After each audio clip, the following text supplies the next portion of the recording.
너무 은혜롭게 하시고 마지막 때 귀하게 쓰시는 우리 조인훈 목사님께서 은혜롭게 목회하시는 세봉촌교회 와서 여러분들 만나 뵙게 돼서 반갑습니다. 부족한 종이 35년 전에 노량진교회에서 이제 목회 훈련을 받을 때 그때 노량진 하면 노량진교회가 최고였고 봉천동 하면 봉천교회가 최고였어요. 근데 35년이나 세월이 금방 다 지나버렸습니다. 이제 저도 60대 이제 초반에 넘어서 이렇게 나이 들어가니까 참 세월이 너무 빠르다는 느낌이 듭니다. 그래서 오늘 본문 말씀에 만물의 마지막에 가까이 왔으니 라고 시작을 했어요. 이 만물의 마지막이라는 것은 하나님께서 세상을 심판하실 우주적 종말이 너무 임박했다는 거예요. 세상 되어진 일들 보면 얼마나 사악하고 타락해버릴지 몰라요. 그래서 안 믿는 사람들 입에서 말세다 말세다는 소리가 터져나오지 않습니까? 아무리 보험금에 눈이 어둡다고 어떻게 남편이 마시는 차나 국에다가 청산가를 넣을 수 있냐 이 말이에요. 저는 그 사건 뒤부터는 저희 집사람이 차나 국을 끓여오면 꼭 맛보러 갑니다. 혼자 안 먹으려고. 또 남편이 직장 다녀서 피곤해 지쳤으면 좀 쉬게 해줘야 할 거 아니에요. 밤늦게 산책 나가서 했어. 사람 시켜서 덤프치고 밀어버려요. 그래서 저는 그 사건 뒤부터는 저희 집사람이 밤늦게 산책 나가자면 죽어도 피곤해서 못 나가요. 왜냐면 언제 사람 시켜서 덤프치고 밀어버릴지 모르니까요. 또 남편이 피곤해 지쳐 잠들어 있으면 푹 쉬게 해줘야 할 거 아니에요. 자기 다리에나 신어야 스타킹으로 왜 남편 머리에다 뒤집어 씌워서 목줄라 죽이냐요. 그래서 저는 그 사건 뒤부터는 꼭 잘 때 목도리하고 마스크하고 잡니다. 지난 여름에는요 저희 집사람 아니 날씨도 더운데 뭔 목도리하고 마스크를 해요. 그래서 내가 별로 할 말이 없어서 목 보호하느라고 한다고 했어요. 요즘에는 부부 사이도 못 믿는 세상이 되어버렸어요. 그럼 누구를 믿고 살아야 되겠어요. 이렇게 주님이 심판할 때가 너무 임박해 있는 거예요. 그러나 이 말씀을 더 깊이 묵상해 보면은 우주적 종말 이전에 언제든지 우리에게 닥쳐올 수 있는 개인적 종말을 경고하고 있다는 것을 잊지 마시기 바랍니다. 우리가 오늘 은혜 받고 돌아가다가 교통사고로 나서 세상을 떠나셨죠. 집에 가 식사 준비한다고 가스불 켜다가 폭발사고로 세상을 떠나셨죠. 주무시는데 강도가 침해해서 살인사고로 세상을 떠나셨죠. 주무시다가 뇌졸중이나 심장마비로 세상을 떠났죠. 우리는 잠시 잠깐의 후의 삶을 아무도 예측할 수 없어요. 이렇게 우주적 종말이나 개인적인 종말이 임박했을 때 우리의 남은 때는 어떻게 살 것인가 하는 것이죠. 사실 이 말씀은 저의 신앙의 중심이 되고 목회의 원동력이 되는 귀한 말씀이에요. 그래서 우리 동생 목사님이 와서 말씀 전해달라고 그랬어요. 제가 또 언제 또 오겠습니까? 그래서 처음이자 마지막이라는 심정으로 이 말씀에 우리가 은혜를 나누는 재직들이 새롭게 헌신할 수 있길 바랍니다. 그러면 만물의 마지막에 가까웠을 때 우리 남은 때는 어떻게 살 것인가 하는 것이죠. 오늘 본문 베드로전서 4장 7절 말씀 다 같이 읽겠습니다. 만물의 마지막이 가까이 왔습니다. 그러므로 너희는 정신 차려 근신하여 기도하라. 아멘. 만물의 마지막에 가까웠을 때 가장 문제가 없어요. 정신 차려 근신하여 기도하라는 거죠. 많은 때 우리는 순탄하고 형통할 때는 기도 안 해버려요. 꼭 어려운 일 닥치면 그때 성전에 나서 눈물콧물 쏟으면서 후회하며 기도하는 거예요. 얼마나 안타까운지 몰라요. 그래서 예수님께서 십자가의 고난을 앞두고 겟세마네 동산, 이 기름자는 틀이라는 그 동산에 올라가서 이 땀방울이 핏방울같이 변할 정도로 기도하신대. 베드로를 비롯해서 제자도 꼭 졸고 있습니다. 예수님께서 가서 뭐라고 했어요? 마태복음 26장 41절에 시험에 들지 않게 깨어 기도하라. 마음은 온유로되 육신이 약하다 그러지 않습니까? 우리가 깨어서 기도 안 하면요 여지없이 우리 삶에 시험이 와버려요. 그것은 우리 개인이나 가정이나 직장이나 교회나 다 마찬가지예요. 그런데 그 시험을 이겨낼 수 있는 길이 무엇이냐? 깨어서 기도하는 길밖에 없는 줄 믿으시기 바랍니다. 저희 교회가 그랬어요. 아마 세봉전교회는 그렇게까지는 안 싸웠을 거예요. 저는 미국 유학 다녀와서 20년 전에 치원, 옛날 화곡동. 그런데 가서 보니까 당일부터 모범적으로 쏴버려요. 장로들이 이렇게 양쪽 진영으로 이렇게 나눠져, 남북이 대치하듯이 이렇게 앉아있더라고요.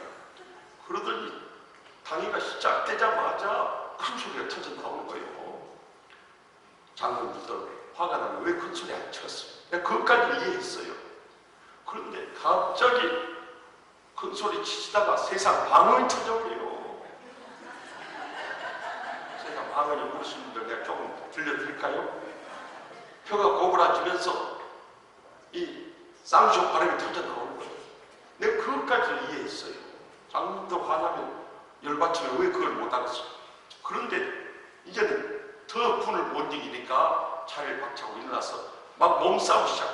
야, 씨발로 어디가 거기서. 나는 충격을 받았습니다. 사실 노량교회 이민시 목사님 밑에서 6년 동안 목회하려고 할 때 물론 격한 발언이 있을 때야 있었죠. 그렇지만 그렇게 세상 욕을 하거나 몸싸움은 상상도 못한 일이 현장에서 벌어지고요. 저는요 정말 저분들을 모시고 평생 내가 어떻게 목회할까 앞이 캄캄해져. 그래서 막 몸싸움 시작되는데 어떻게 하고 있어요? 막 제가 그때 42살에 그 교회를 갔어요. 그래가지고 막 그분들 60대고 막 혁들이 잡고 뜯어버렸죠. 여러분 남편이나 자식들 싸우겠다 뛰쳐나가면 팔다리 붙잡고 다 부딪혀. 어디를 잡아? 혁들을 잡아야 되는 거예요. 허리에 중심이 있기 때문에 혁들을 잡고 꼭 잡아야 돼요. 그럼 막 혁들을 잡고 뜯어말린 거예요. 저는 고등학교 때 유도를 배웠는데요. 지금까지 써먹을 기회가 없었어요. 난 그 교회가 처음 써먹었어요. 처음. 지금 웃으면서 이야기하면 그때는 비참해버린 거예요. 세상에 이런 장로님들, 이런 집사님들 어떻게 한평생 목회하는 말인가 하는 거예요. 그뿐만 아니라 우리 교회는 고소의 달인들이 많았어요. 뭐 고소를 그렇게 많이 해냈는지. 제가 그곳에 가서 10년 동안 고소를 54건을 겪었어요. 별로 놀라는 표정도 아니죠. 여러분이 고소를 안 당해봐서 그래요. 당해보면 제 심정을 알 거예요. 참 감당이 어려워요. 근데 한 번은 우리 부목사님들하고 다가를 하는데 지금은 제주 영락교회 담임으로 가는 심상철 목사님. 형님이 왜 고소를 그렇게 많이 당하죠? 오늘 그 이유를 알았습니다. 근데 깜짝 놀랐어요. 그 이유가 뭔가? 형님 아까부터 보니까 좋아하는 과자를 꺼내야 되겠습니다. 내가 무슨 과자를 그렇게 좋아하던가 그랬다. 형님 고소미를 너무 좋아하면 안 됩니다. 고소미 나를 고소하라는데 그놈들이 고소 안 하겠어요. 나 그렇게 좋아했던 과자 고소미를 그날로 끊어버렸어요. 고소 안 나가. 그렇게 우리 교회가 큰 어려움에 빠져있을 때 우리 교회가 기사회생할 수 있는 사건이 한 번 터졌어요. 제가 새벽 기도 인도하고 재단 앞에 엎드려서 기도하고 있는데 누가 옆에서 목사님하고 울부짖는 소리가 나요. 눈을 떠서 이렇게 보니까 한 60대 초반 돼 보이는 집사님 네 분이 저 옆에서 눈물을 줄줄 흘리고 있어요. 집사님 무슨 일이십니까? 그랬더니 매년 직장에서 건강검진을 하는데 이번에 가서 건강검진을 했더니 간의 이상입니까? 정밀검사를 받더라고요. 그래서 가서 정밀검사를 받더니 간에 직경 6cm 다 하면 싹 덮어버렸다는 거예요. 그래서 병원에서 아무런 약도 쓸 수 없고 아무런 치료할 수 없고 한 2달 정도 더 살겠습니다. 집에 돌아오는데요. 온 세상이 힘들었더래요. 그럼 생각해보세요. 어느 날 갑자기 이 자각증세도 없다가 가서 이 검진 결과 나는데 이 간암 말기해가지고 2달 이상 못 산다. 두 내분이요. 거기 자식도 없는 집. 뜬 눈으로 밤을 지새면서 여보 당신 떠나고 나 혼자 어떻게 살아요? 어떻게 살아요? 하고 눈물만 흘리다가 그날 새벽에 나온 거예요. 그러니까 나와서 목사님 어떻게 하면 좋아요? 어떻게 하면 좋아요? 하고 우는데요. 앞이 칵하고 정말 그때처럼 목사는 난감할 데가 없어요. 그런데 안 그랬어요. 집사님 인간의 의술로 불가능해도 하나님께서 역사하시고 능치 못하시 없는 줄 믿으시기 바랍니다. 집사님 매일 새벽에 와서 부르짖고 기도하시고요. 끝나고 나면 부족하지만 강단에 올라와서 안수기도 받고 가십시오. 그래서 뜨겁게 기도를 돌려버렸어요. 그렇게 매일 와서 새벽 기도를 쌓았는데 2달이 금방 지나버려요. 근데 이제 2달 지났으니까 돌아가셔야 되는데 안 돌아가시는 거예요. 그것이 하나님의 은혜예요. 그래서 매일 새벽 기도 시작 기도 끝나고 눈을 뜨면 제일 먼저 그 집사의 내일 나온 자를 살펴보는 거예요. 살아서 나왔는가 확인하는 거예요. 그렇게 3달째 됐어요. 죽음의 증상이 나타나야 되는데 몸이 더 건강하고 가뿐해진 것 같아요. 그래서 가서 CT 촬영을 해봤더니 아무런 약도 안 먹고 아무런 치료도 안 받는데 직접 6cm, 암이 3cm 줄어들어버린 거예요. 이 2 내분이 그 다음날 와서 또 오시는 거예요. 그래서 제가 그랬어요. 집사님, 하나님께서 집사님 내분 불쌍히 여기시고 기도의 응답을 시작하셨습니다. 그러니까 계속해서 하나님 앞에 부르십시다 하고 뜨겁게 기도에 돌려보냈어요. 그리고 1달, 2달, 3달 지나서 가서 CT 촬영해봤더니 직경 3cm, 암이 1cm 줄어들어버린 거예요. 그러니까 그 다음날 올라와서 또 오는 거예요. 그래서 집사님 이제 완치될 날이 멀지 않았습니다. 끝까지 주님 앞에 매달려 부르십시오. 뜨겁게 안수기도해드리고 돌려보는데 1달, 2달, 3달 지난 다음에 가서 CT 촬영해보니까 암 덩어리가 남아있을게요? 없어질게요? 어떻게 그렇게 잘하시요? 믿음도 좋으시네. 할렐루야! 이 사건은요 정말 영적으로 잠들고 병들고 깨어져가는 우리 하옥동교회를 살 수 있는 정말 영적인 계기가 됩니다. 제가 그 다음 주에 예레미야 33장 3절 말씀을 가지고 강단했어요. 넌 내게 부르짖어 내가 내게 응답하리고 네가 알지 못하는 그거 비밀한 일을 내게 보이리라. 여러분 근심 걱정 없는 사람 누가 있어? 낙심되고 좌절되는 일 없는 사람 누가 있어? 절망되고 포기하고 싶은 순간 없는 사람 누가 있냐? 이제 인생에 어떤 문제든 가지고 나서 부르짖읍시다. 그럼 하나님께서 그거 은밀한 일을 우리에게 보여주실 줄 믿습니다. 제가 그 김상배 안수집사님 간증을 하면서 기도에 불을 붙였어요. 그런데 놀랍게도 우리 교인들이 그 말씀의 은혜를 받고 그 다음날 이 새벽 기도 나는데 우리 구성전이요 봉천교회가 이 정도 사이즈가요. 여기 몇 석이나 되는지 모르겠는데 우리 교회는 그때 700석이었어요. 여기 몇 석이나 됩니까? 800석. 그러니까 여기가 좀 넓어 보여요. 700석 본당 1층까지 가득 차고 저도 놀랐어요. 그래서 안 되겠다. 우리 2부로 드리자. 그래가지고 그 다음 주부터 2부 새벽 기도를 시작했다. 사실 우리가 모든 시험을 이길 수 있는 힘은요 기도에서 왔죠. 그때 당시 우리 교회는 노예하고 이렇게 등지고 있어요. 그 목사 반대편에 있는 장로 또 이분들이 노예하고 결탁을 해서 정치 목사 장로들까지 합세해서 얼마나 정치 심판을 우리를 내리치든지 제가 면직까지 당했어요. 노예에서. 그리고 여기 같이 오신 우리 최상철 장로님은 그때 당시 안수집사님 선봉에 있어서 목사를 지켜주신 분인데 정직까지 당하시죠. 그래서 장님이 늦어지신 거예요. 그러니 우리로서는 도저히 감당할 수 있는 힘이 없었어요. 그런데 새벽마다 와서 부르짖으며 기도하죠. 또 낮에는 중보기도대 해가지고 이 시간대별로 와서 교인들이 계속 와서 릴레이 기도하죠. 또 밤에는 이 혼자 되신 분들 연세 높으신 원사님이나 집사님들 외롭다고 동치는 딸 긴긴 밤 바늘로 허벅지 찔러봐야 피밖에 더 나오냐 이 말이요. 그래도 우리 나와서 기도합시다. 기도에 불을 붙인 거예요. 거기서 우리가 영적으로 일어설 수 있는 절호의 기회를 삼게 된 줄 믿으시기 바랍니다.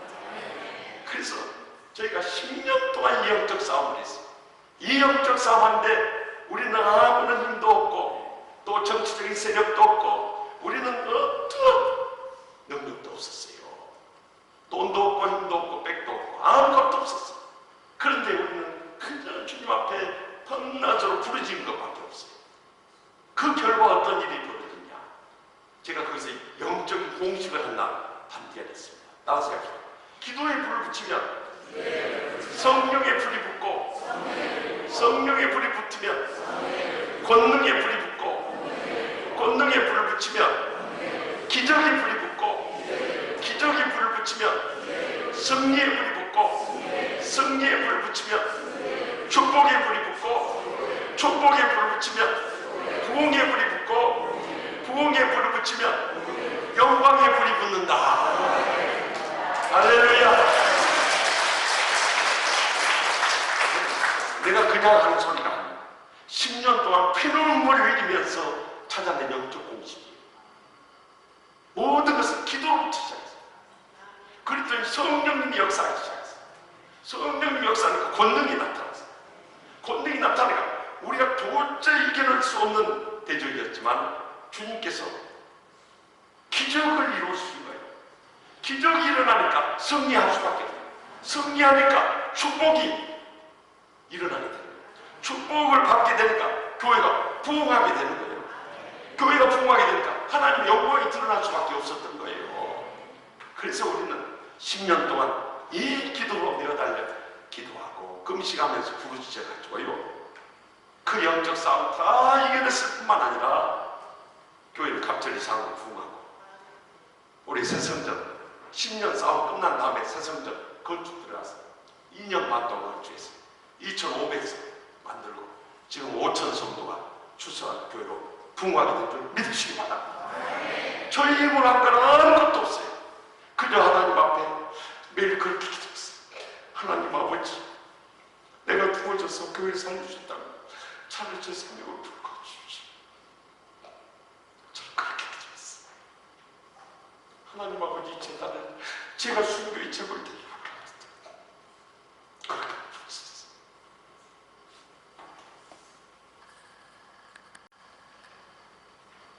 그랬더니 하나님이 우리를 불쌍히 여기셔서 모든 시험을 이겨냈을 뿐만 아니라 지금은 이렇게 은혜롭고 행복한 교회 이루어가지고 여러분 앞에 간증할 수 있게 된 거예요. 그렇기 때문에 우리 세봉정교회 저렇게 훌륭한 목사님 모셨습니다. 이제 우리 장로님들, 권사님, 집사님들, 이 재직들이 기도의 물부터 붙일 수 있길 바랍니다. 그러면 여러분들만 은혜 받고 축복받고 능력을 얻는 것이 아니라 교회가 영적인 힘을 얻고 일어서야 해요. 지금 해야 할 일들이 얼마나 많습니까? 주님 오실 날이 점점 가까워져. 우리 세상 떠날 날 점점 가까워지는데 우리가 싸움을 하고 있어서 되겠습니까? 이제는 우리에 맡겨진 사명 감당하기 위해서, 사탄의 역사 물리치기 위해서는 기도의 불부터 붙이는 수밖에 없어요. 그래야 영적인 분별력을 가지고 이 영적 싸움 승리하면서 우리가 이 봉천교회의 지난날의 그 영광을 새롭게 회복할 수 있기를 간절히 바랍니다. 그 다음에 계속해서 말씀 8절 말씀 다 같이 읽겠습니다. 무엇보다도 뜨겁게 속을 따라갈지니 사랑을 허다한테 덮는다. 아멘. 저는 공대를 나왔어요. 사실 제가 목사 되려고 꿈에도 상상을 안 했습니다. 장로님, 권사님 가정에서 순탄하게 자랐지만 저는 목사 되는 거 싫었어요. 왜냐면 옛날 목사님들은 너무 가난하고 힘들게 살았어요. 맨날 우리 아버지, 어머니가 그냥 섬기는 것만 받아먹고, 그래가지고 나는 찌질한 목사 되기 싫어서 의대 가려다가 실패하고 공대를 갔어요. 공대 가서 죽을 병에 걸려가지고 사실 병원에서 다 포기한 사람, 하나님이 불쌍히 여기셔서 이렇게 살아났어. 그래 내가 감사해서 이제는 주님과 고통당한 이웃들을 위해 살아야겠다. 그래서 제가 헌신하고 주의 종의 길로 온 사람이에요. 그래서 그런지 저는 성경을 읽을 때마다 항상 왜 주님 이때 이 말씀하셨습니까? 왜 이때 이 사건을 터뜨렸습니까? 늘 여쭤보면서 성경을 읽는데요. 제가 이 8절 말씀을 읽으면서 의문이 하나 있었어요. 여러분, 기독교의 최고 덕목은 무엇입니까? 사랑 아닙니까? 고린도전서 13장 13절에 그런지 믿음, 소망, 사랑, 이 세 가지 항상 있을 것인데 그 중에 제일은 사랑이라고 했어요. 그래서 저는 마음속에 만물의 마지막에 가까이 왔어요. 무엇보다 뜨겁게 서로 사랑을 하다 이제는 덮느니라. 그 다음에 그러므로 너희는 정신 차리고 근신하여 기도하라. 이렇게 말씀할 것 같은데 주님은 거꾸로 말씀하고 있다는 거예요. 그래서 다 의문을 가지고 있어요. 왜? 이 베드로 사도가 또 이 말씀 받아 적다가 또 졸아버린 거 아닙니까? 이런 의문까지 가졌어요. 그런데 훌륭한 종이 미국 유학 시절에 이미 목회를 하면서 이 말씀의 깊은 진리를 깨닫게 됐어요. 제가 이렇게 목회를 해보니까요, 교인들은 목사의 마음을 모르더라고요.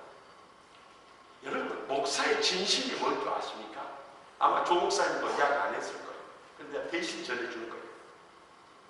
목사는요, 양떼들이 은혜 받고 축복 누리고 행복하게 사명 감당하고 하나님의 영광 드리는 거 이상 바라는 아무것도 없어요.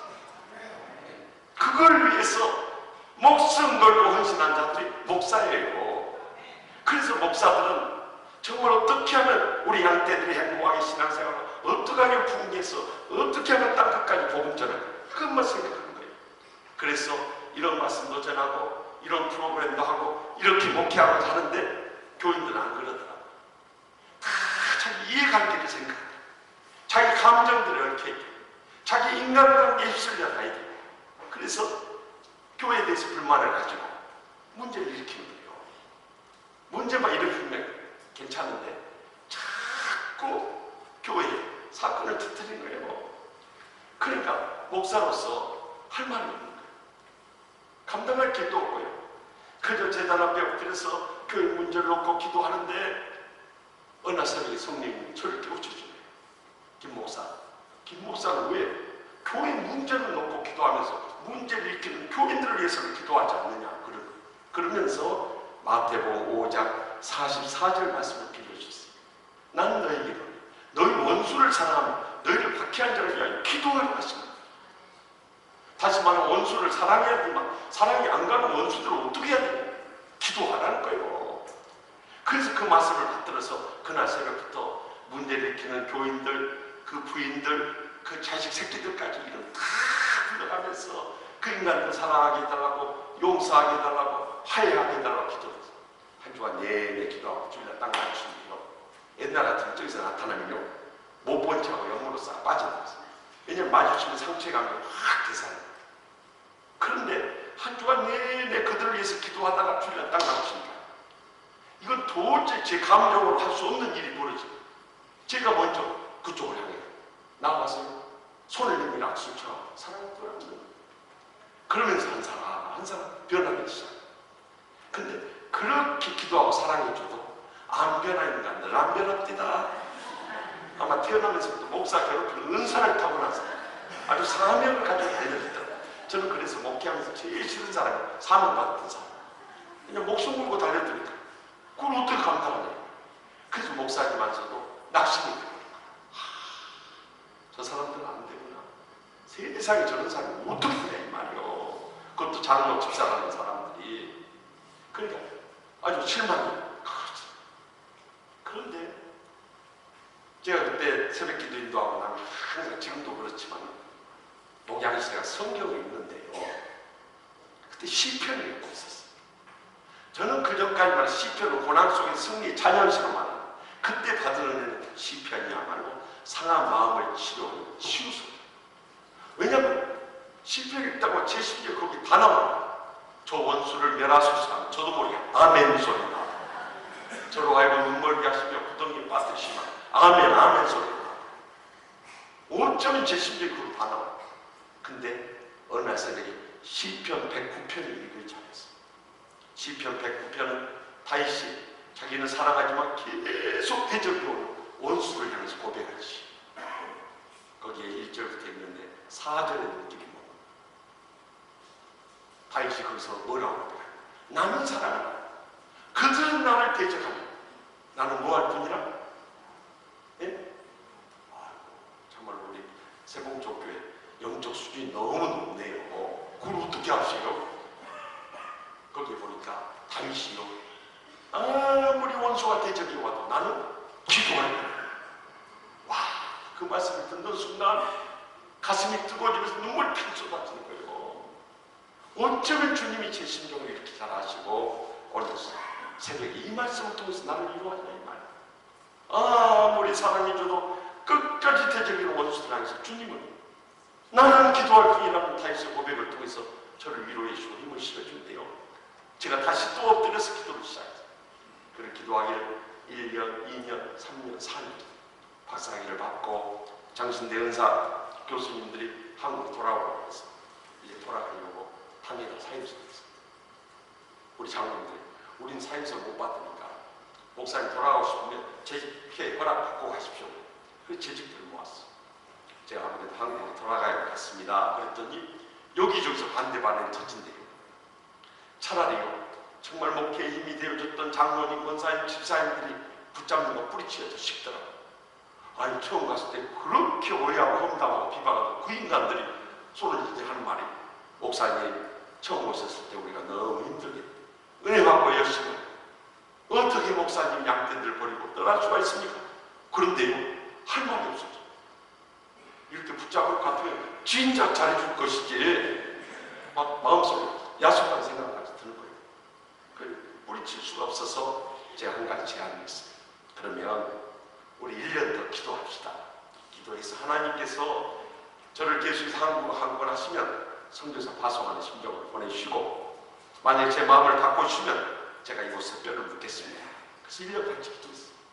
근데도 주님은 계속 한국으로 저를 인도하시는 거예요. 그래서 1년 뒤에 다시 재직회를 소집했어요. 여러분 죄송합니다만은 제가 아무래도 한국으로 돌아갈 것 같습니다. 그래서 그때 서로 약속한 것이 있었기 때문에 다 고개를 떨구고 눈물을 흘리면서 재직회를 마쳤어요. 저는 지금도 제가 첫 단임 목회했던 시카고 한인연합장로를 생각하면요 그때 목회 큰 힘이 되었던 장로님, 권사님, 집사님 잊을 수 없지만요 큰 목사의 속을 썩이 있다가 나중에 떠나올 때 외호보왕이 나와서 저를 붙잡고 눈물 흘리던 그 교인들도 평생 잊을 수 없는 교인들이에요. 사실 저는 그들에게 해준 거 아무것도 없어요. 근데 한 가지 분명히 고백할 수 있는 것은 저는 새벽마다 그렇게 됐어요. 하나님 아버지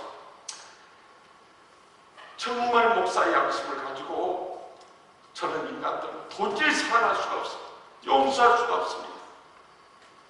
그러니까 내 감정으로 사랑 못하니까 주님의 십자가의 사랑을 부으셔서 저 원수 같은 인간들도 끝까지 사랑으로 섬기게 하여 주시옵소서. 그 기도만은요 제가 5년 4개월 목회하는 동안 하루도 빠짐없었어요.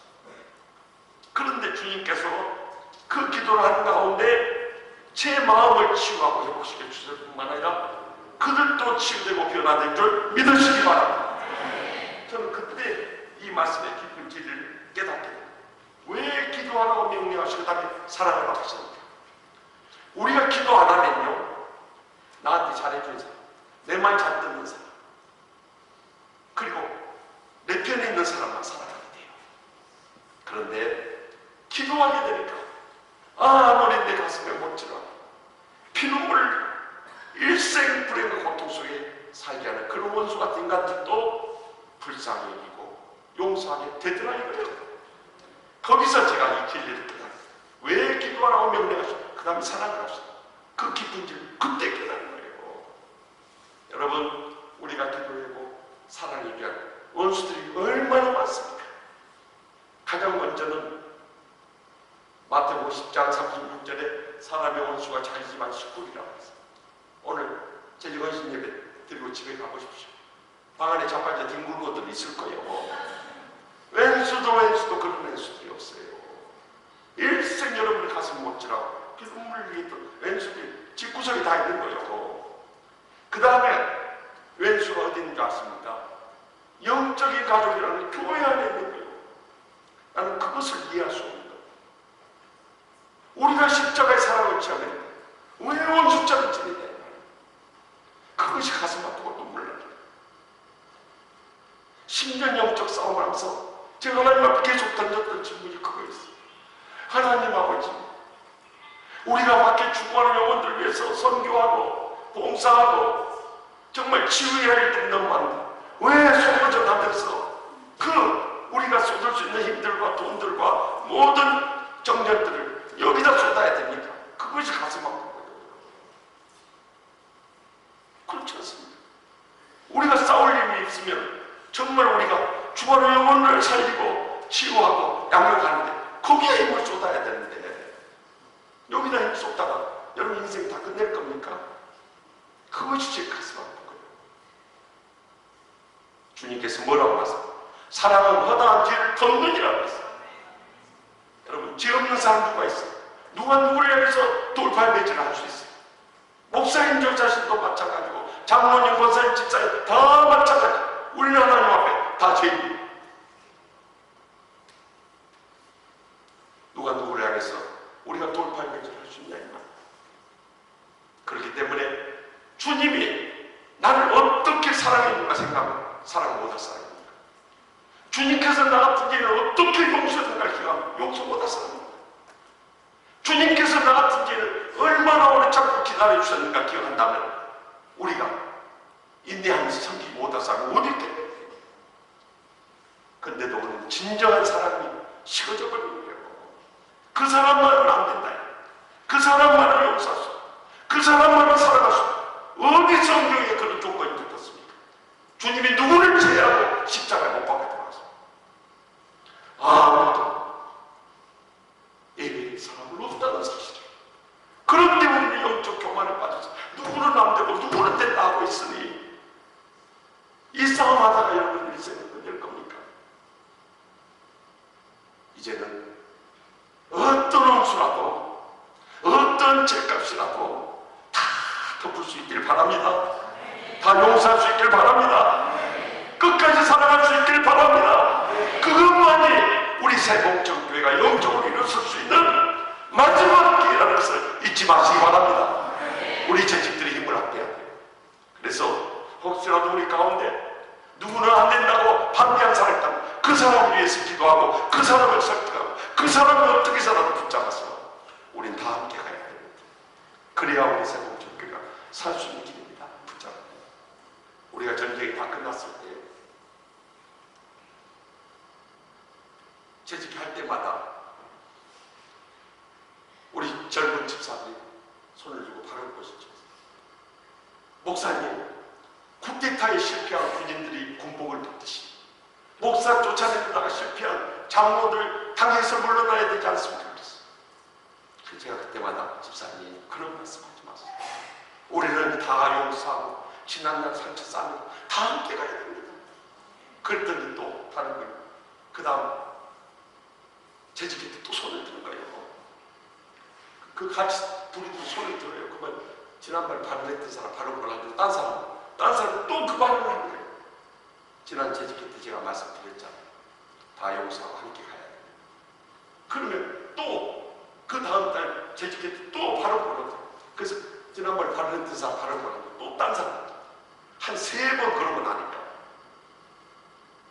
저를 쫓아내려고 했던 장로님들이 다 조기은퇴 신청서를 내고 있어요. 근데 문제가 생겼어요. 그분들 다 20년 이상 되십니다. 올로 장로님으로 받을까? 이것이 당에서 그런 거예요. 이제는 목사편에 서 있는 사람들만 남아있는 거예요. 그러니까 전부 다 반대하는 거예요. 목사님 안 됩니다. 그분들이 10년 동안 얼마나 교회를 어지럽혔습니까? 그분들 안 됩니다. 올로 자격 없습니다. 그때 제가 그랬어요. 장로님들, 주님이 우리를 어떻게 용서해 주셨습니까? 주님이 우리를 어떻게 사랑해 주셨습니까? 왜 우리는 용서를 못하고 사랑을 못합니까? 그리고 우리가 어떻게 당연을 하고 있었습니까? 장로님들 한 번만 사랑을 베풀어 주시죠. 그들을 불쌍히 여주시고 그들을 용서해 주십시다. 한번 장로가 나가버렸어요. 나머지 장로님들 모시고 만장일치도 그 다음에 공동회의 하려고 하니까 그 장로님 주동이 돼가지고 이제 집사들을 모집을 한 거예요. 내가 그래서 그 친한 장로님 통해서 그 장로님 모두 공동회의 막아주십시오. 그래야 교회가 평안해집니다. 그래서 그분들 전부 한꺼번에 공동회에서 올로 장로님을 추대했어요. 그리고 그분들 다 남아서 지금 은혜로운 신앙생활을 하고 있어요. 여러분 잘라내기 시작하면 이 교회에 남아있어 아무도 없어. 누가 하나님 앞에서 의롭다고 할 수 있겠습니까? 그럼에도 불구하고 하나님께서 나 같은 죄를 어떻게 용서해야 될까?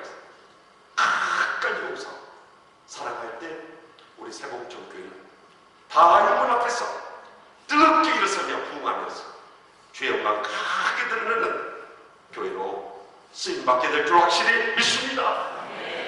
마지막으로 본문 9절 10절 말씀 다 같이 읽겠습니다. 서로 대접하기를 원망 없이 하고 각각 은사를 받은 대로 하나님의 여러 가지 은혜를 맡은 선한 청년 서로 봉사하라. 아멘. 많은 때 우리는 교회 신앙생활에서 교회에서 명예 얻으려고, 교회에서 물질 얻으려고, 교회에서 세상과 취하려고 하는 신앙을 가지고 재직할 때가 너무 많이 있습니다. 그것은 성도로서도 잘못된 신앙이고 더더욱 재직으로서는 용납될 수 없는 일인 것입니다. 여러분, 왜 우리를 재직으로 세우셨습니까? 봉사라고 세우셨습니다.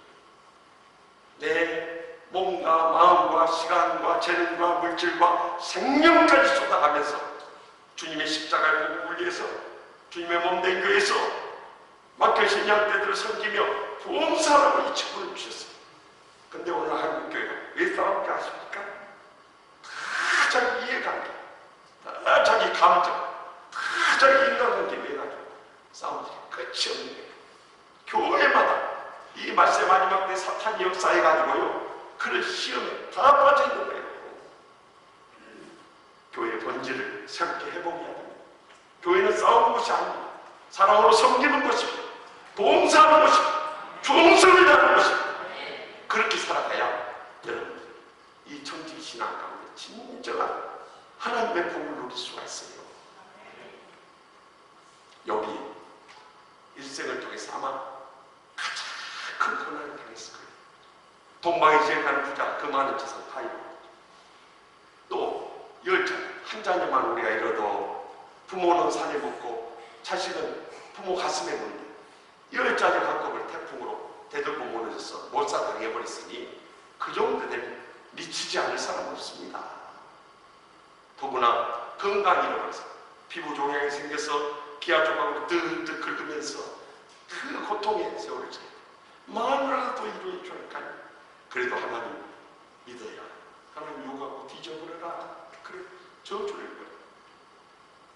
더욱이 마누라가 이해 못해도 친구들이라도 위로받으며 일어섰습니다.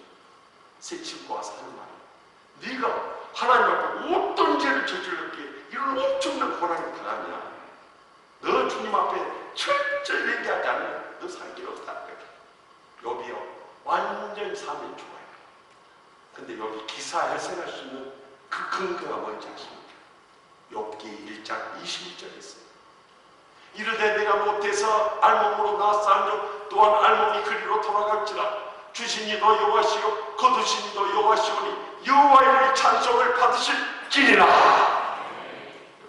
내가 빈손으로 왔다가 빈손으로 떠나 하나님 주셨다 가져가시다. 내가 뭐라고 원망하고 불평할 수 있냐 이 말입니다. 그는 청직 신앙을 가지고 있습니다. 하나님 것을 나는 잠시 맡아서 관리하는 관리인에 불과한 것이지 이건 내 거 아니다.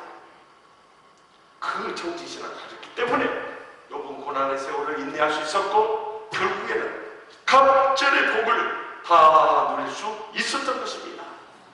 우리도 그 청직 신앙을 가지고 봉사해야 돼요. 제가 수많은 봉사자들의 복에 대해서 강조할 수 있지만 가장 확실한 것은 저희 부모입니다. 그냥 가장 가까이서 봤기 때문에. 저희 아버지는요 일제시대 때 저기 남쪽 땅끝마을 전라남도 해남도 하우면 장충리 244번지 거기서 태어났어요. 일제시대 때 다 수탈당한 그 가난한 이 집안에서 태어났어요. 우리 할아버지 할머니가 뭔 금슬이 그렇게 좋다고 자녀를 9명 낳았어요. 이해할 수 없는 일이에요. 그러나 또 한편으로 생각하면 이해는 돼요. 예? 그때는 TV도 없고 밤에 할 일이 뭐가 있을 거냐 말이에요. 그런데 너무 찢어지게 가난하게 살다가 전염병이 닥쳐버리니까 속수무책으로 치료 하나 못 받고 우리 아버지 1호 형 2분이 떠나버렸어요. 우리 아버지가 군함에 자동 장남이 되버린 거예요. 시골에서 소학교 나왔는데 집에 농사질 땅도 없고 키울 가축도 없는 거예요. 희망이 안 보여요. 그래서 우리 아버지가 결단해요. 하직 인사를 드리고 목포로 무안으로 일자를 찾아냈어요. 해방 축구에 다 어려운데 무슨 일자리가 있었겠어요. 며칠 굶으면서 오갈 데가 없는데 눈앞에 녹십자 사인이 보이는데 저기 들어가면 도움 받을까? 그곳이 그때 당시 저희 어렸을 때도 그랬습니다. 무안동에 하나밖에 없는 성모원이라는 병원이었어요. 그래서 성령의 감동을 받아서 무작정 그 병원에 들어가서 원장선생님 붙잡고 사정을 할 거예요. 제가 저기 땅끝마을에서 왔는데 오갈 데가 없는데 원장선생님 저를 여기서 일만 할 수 있게 해주고 여기서 숙식만 제공해주고 무슨 일이든지 맡아서 하겠습니다 하고 사정을 해요. 원장선생님 보니까 빼짝 많은 청년이 눈물을 흘리게 사정을 너무 불쌍한 마음이 드는 거예요. 그래서 그 원장선생님 그러는 우리 집에서 허드렛일 도우면서 기가 막히더라고요. 단 나를 따라서 교회에 나가야 한다고. 나중에 알고 보니까 그때 무안군이 제일 크던 무안교회 장로님 권사님까지 했어요. 그 장로님 네 분을 만난 것이 우리 집안이 이렇게 일어설 수 있는 축복의 통로가 된 줄 믿으시기 바랍니다. 그래서 우리 아버지는 너무 감격하면서 그 다음날 새벽 기도부터 따라다녔어요. 그리고 병원의 구준일 토마토스를 열심히 병원의 구준일이 뭔지 아십니까? 수술실에 수술하고 나면 수술대에 피고는 당장 다 쓸것 닦고 소독하고 손꺼주 붕대 처치하고 수술복 세탁하고 소독하고 수술실 청소하고 소독하고 구준일만 새벽부터 밤늦게까지 열심히 하니까 원장선생님 마음에 들어버린 거예요. 사람이 착하죠. 성실하죠. 열심히 있죠. 책임감을 가죠. 인물 받쳐주죠. 저를 보고 하셨잖아요. 제 아버지는 더 인물이 좋으셨습니다. 원장선생님이 허드렛일 시키면 너무 아까워서 공부를 시켜준 거예요. 그 전까지만 하더라도요.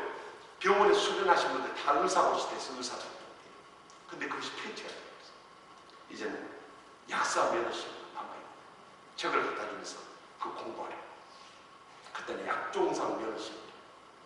그래서 우리 아버지가 공부는 자신 없다고 그랬더니 야고보서 1장 5절 말씀을 암송하면서 여러분 자녀손 꼭 그 말씀 들려주세요. 저도 미국 유학할 때 우리 아버지가 그 말씀을 주셔서 제가 프린스턴, 시카고 석사 박사 공부하는데 한 과목만 시험 어떻게 보는지 몰라서 제가 첫 클래스에서 B 플러스 맞은 애 전부 A학점 맞게 해주고 바로 그 말씀이에요. 너는 내게 부르짖으라 내가 내게 응답하겠고 아니다 저기 잘못 말했어요. 너희 중에 누구든지 지혜가 부족하거든 구해 주시고 꿀지 않으시는 하나님께 구하라 그리하면 주시리라. 하나님의 지혜를 구하면 하나님의 영광을 위해서 구하라. 그래서 우리 아버지가 그렇게 하나님의 영광을 위해서 간절히 기도하면서 공부를 그 다음에 전라남도에서 약종상 면허시험을 보는데 18명 면허를 주는데요. 한 2,000명이 몰려온 거예요.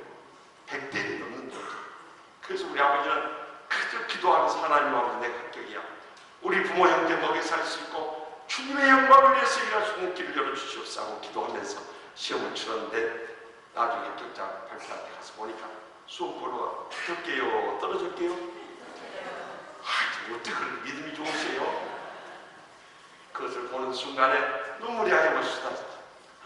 이제 내가 부모 형제 먹여 살 수 너무너무 기뻐하게 내려왔더니 원장선생님이 축하한다 하면서 여기 무안군에 약방이 있으니까 인근에 나주군에 약방을 차리자.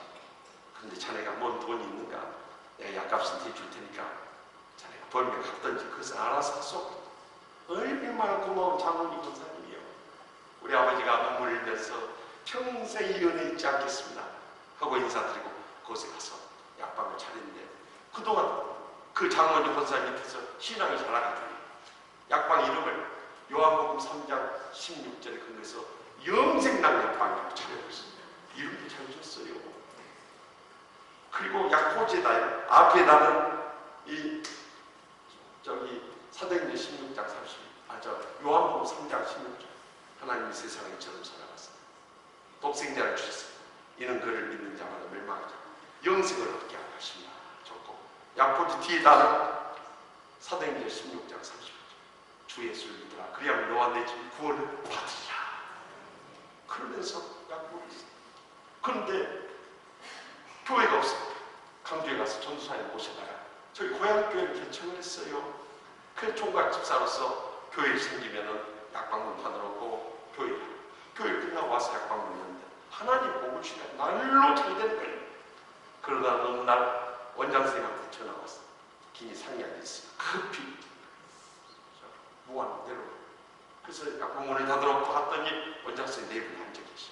큰절을 올리고 나서 무슨 일이십니까? 하고 여쭤보니까 원장 선생님 하신 말씀.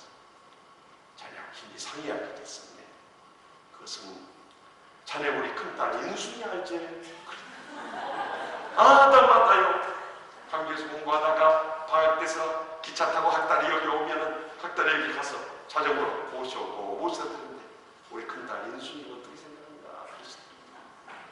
아니 큰따님이야말로 착하죠. 참 효성도 덥죠. 신앙심 있죠. 공부 잘하죠. 그런 아리따운 따님이 어디 있습니까? 그랬더니 그 원장님 하신 말씀. 자네가 우리 큰딸 인순이를 맡을지 않겠는가? 그러시죠. 우리 아버지는 충격을 받아버린 거예요. 그 집안은요, 만석권 대치주의 집안.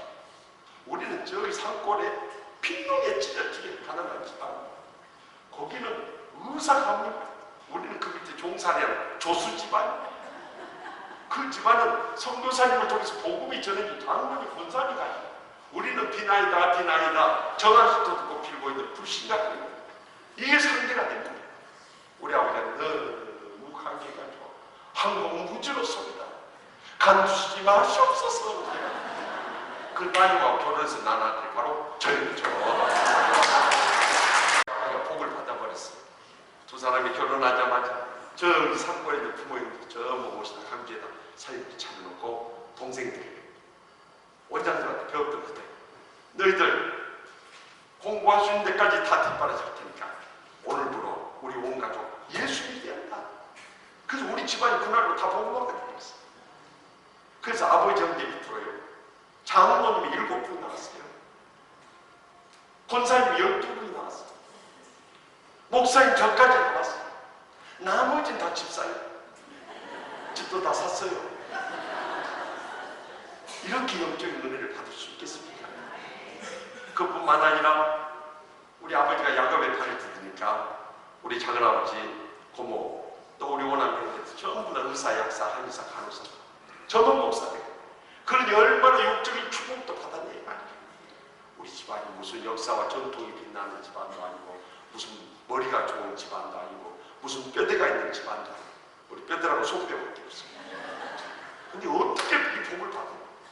이것을 간증하고 자는 거예요. 제가 어렸을 때 저희 집안에 가면 우리 아버지가 세우는데 첫째 하나님 중심, 둘째 성령 중심, 셋째 교회의 중심. 요 세 가지 우리 어렸을 때 철저히 배웠습니다. 그래서 가장 먼저는 예배에 빠지면 안 된다는 거예요. 예배에 빠지면 안 된다.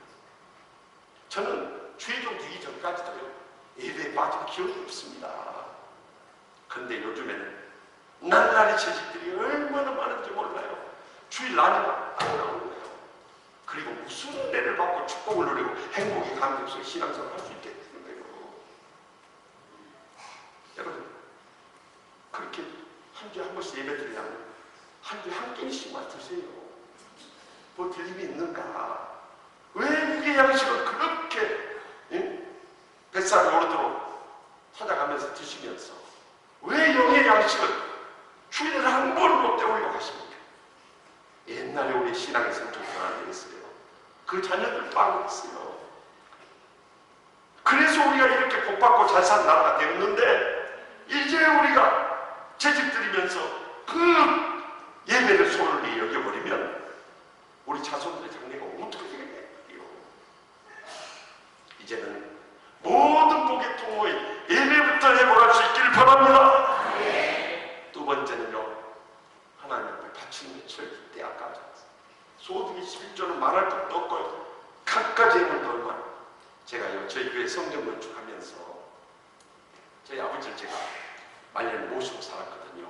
그래서 한번 아버지께 여쭤봤어요. 아버지, 고향교회 3번 건축하셨는데 아버지는 선임 장로님으로 헌금을 어느 정도 했어요? 나 우리 아버지 대답 듣고요, 감탄했어요.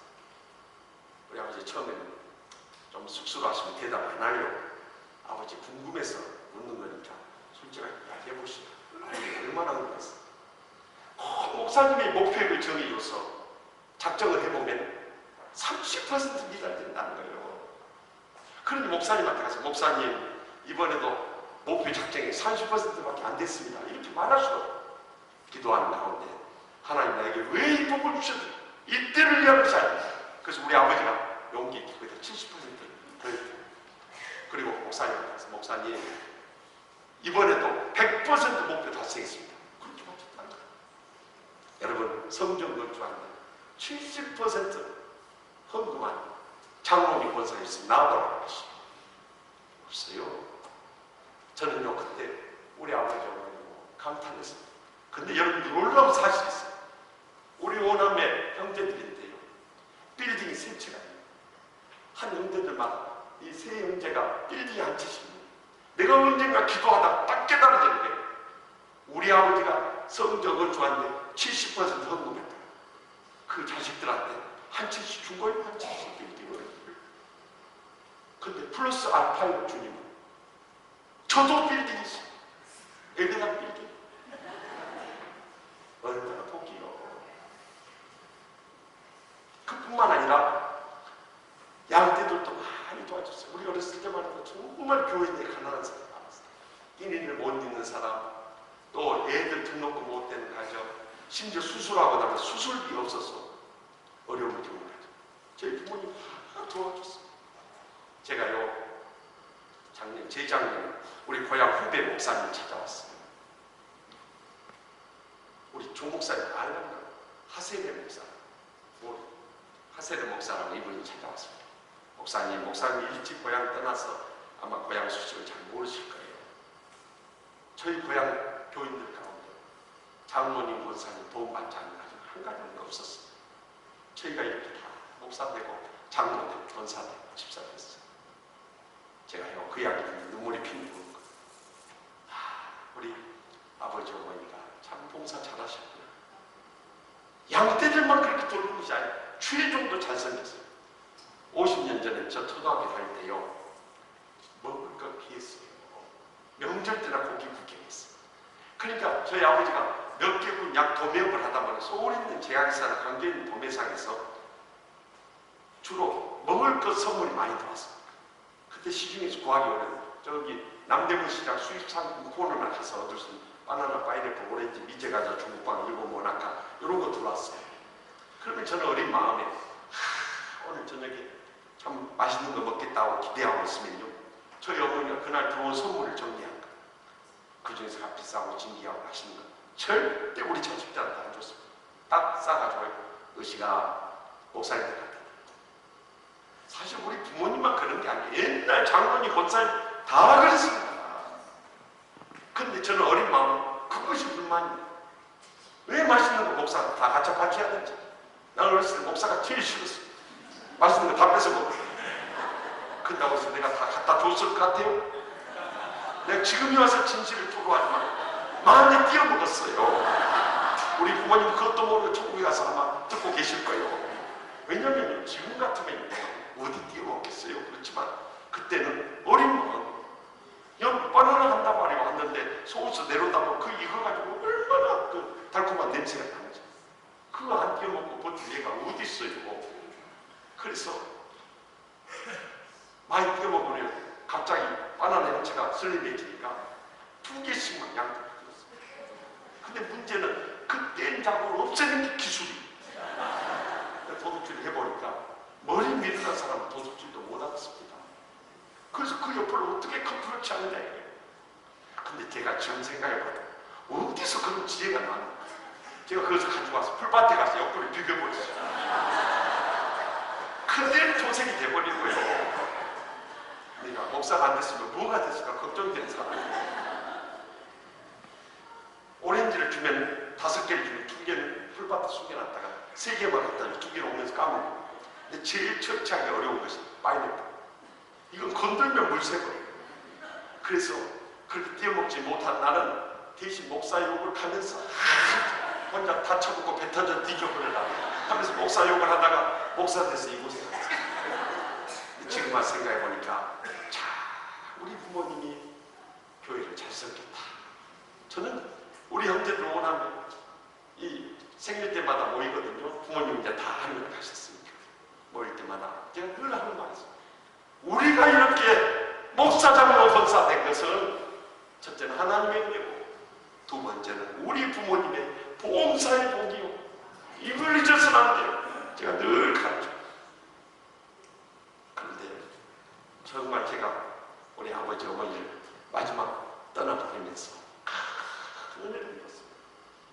우리 아버지가 8년 전에 84세를 일찍 떠나셨어요. 사실 우리 아버지, 우리 지장로님도 여기 오셔서 잘 아시지만 한 10년은 건강했어요. 그래서 저는 후손이나 백수를 누릴 줄 알았어요. 그런데 세월 앞에 장사는 아무도 없습니다.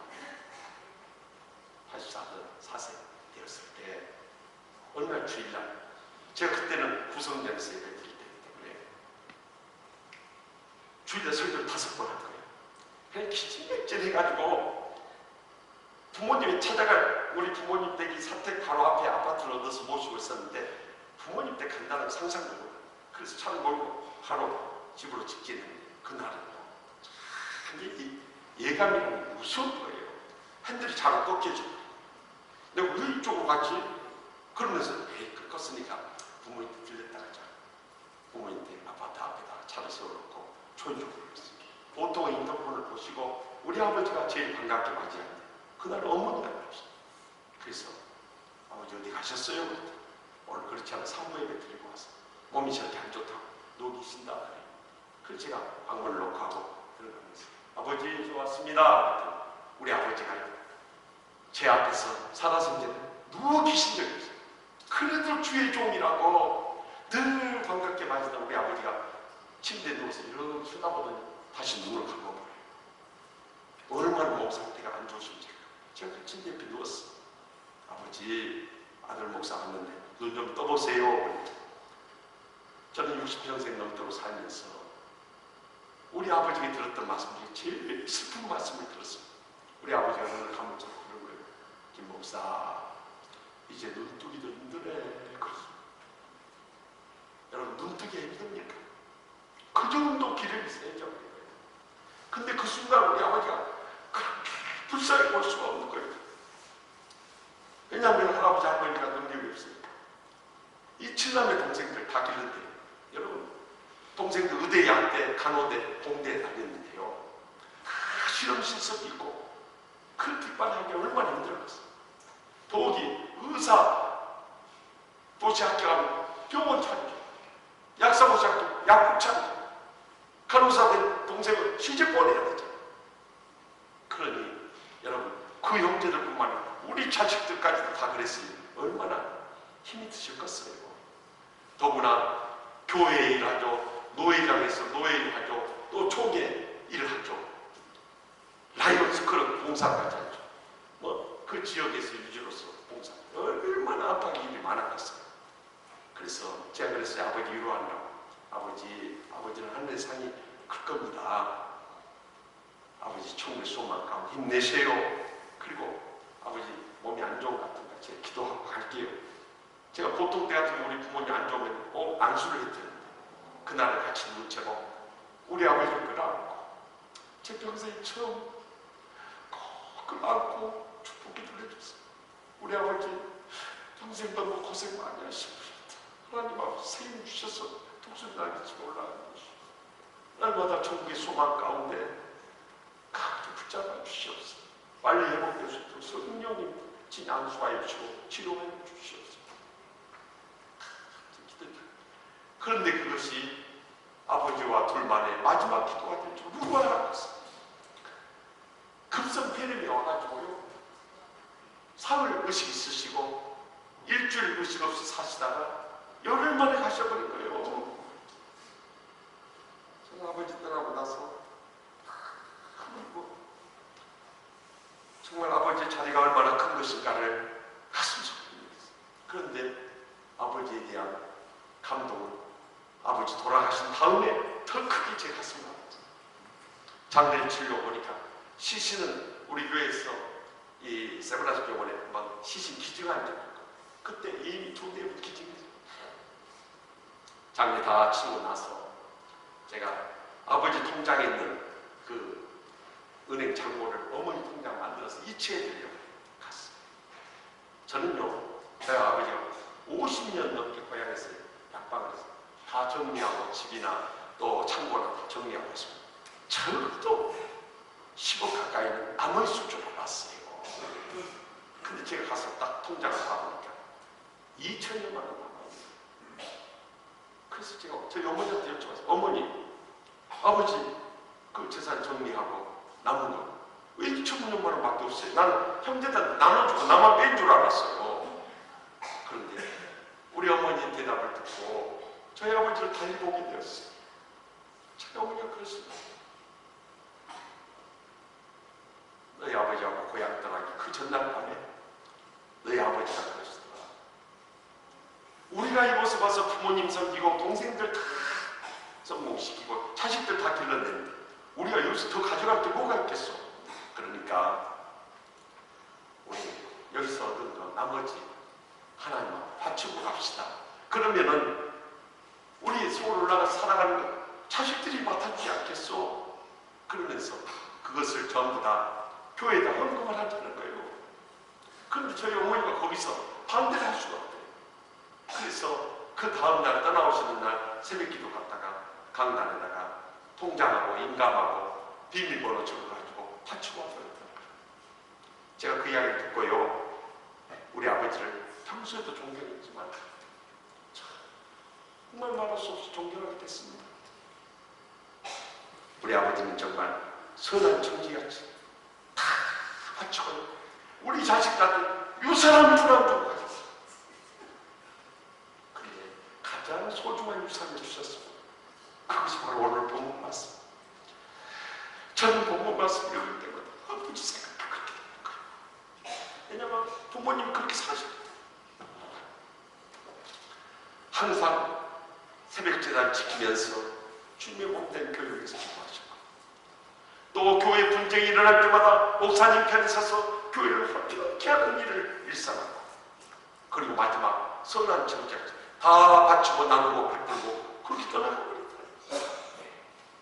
그래서 저는 본문 읽을 때마다 우리 부모님 생각이 나는 거예요. 그런데 하나님께서 그렇게 떠나간 부모님의 자식들을 버려두지 않고 알고요. 다 목사장으로 권사지 이렇게 복받게 해주셨으니 저는요 늘 부모님 생각할 때마다 눈물이 나오는 거예요. 우리 부모님이 그렇게 사셨기 때문에 우리 자식들이 복을 받는다. 우리는 어떻게 보답하며 남은 대로 살아야 될 것인가? 다시 한번 믿음으로 결단하지 않습니다. 그래서 제가 저희 딸한테 그랬어요. 지금 신학 공부하고 아버지들이 위해서 상담 치유학을 미국에서 공부하고 있는 딸에게도 내가 너 공부할 때까지는 뒷바라지 않아. 그런데 그 다음은 없다. 알고 열심히 공부하고 또 한국에 와서 총성되게 봉사해라. 여러분, 이제 우리가 재직으로서 남은 생에 하나님께서 얼마나 살려줄지 알 수 없지만 오늘의 마지막 날이듯이 깨어서 기도하고 원수는 그렇게 살아 선한 정죄하지 봉사를 산다. 여러분의 여생뿐만 아니라 자손들까지도 하늘상과 이 땅의 복으로 천배나 만배나 갚아주실 뿐만 아니라 세세 묵도록 주님께서 우리 일생을 통해서 큰 영광 얻으실 확실히 믿습니다. 기도하십시오. 이 시간에 우리 다 같이 통성으로 기도하실 때 하나님 아버지, 우리가 재직이라 하면서 세상의 북이나 영화나 또한 육신의 감정이나 혈기의 사람을 펴서 신앙생활하지 않았습니까? 이제라도 철저히 통해 잡아가면서 우리가 영적으로 거듭나게 해주시고, 그래야 교회가 합평하고 더 은혜롭게 부흥하고 마지막 때 사명 감당하고 땅끝까지 복음 전하면서 하나님의 영광 크게 드릴 수 있는데, 우리가 그렇지 못한다면 새봉종교회는 더 이상 희망이 보이지 않습니다.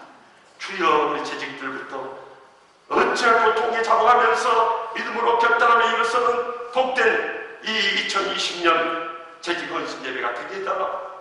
내가 감당해야 할 사명이 무엇인가를 다시 한번 깨달으면서 진정으로 헌신하고 죽도록 충성을 다하는 믿음의 복된 재직들 모두 다 삼아달라고 우리 다 같이 주여 세 번 있다 동서 떡 들고 하나님의 기적적 응답을 체험하고 돌아오시기 바랍니다. 주여, 주여, 주여.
무엇이간데 십자가에 죽기까지 사랑주시오. 진심으로 감사하고 감사하옵나이다. 하나님의 자녀된 것만 해도 감사한데 주여 저희들을 불쌍히 여기시오.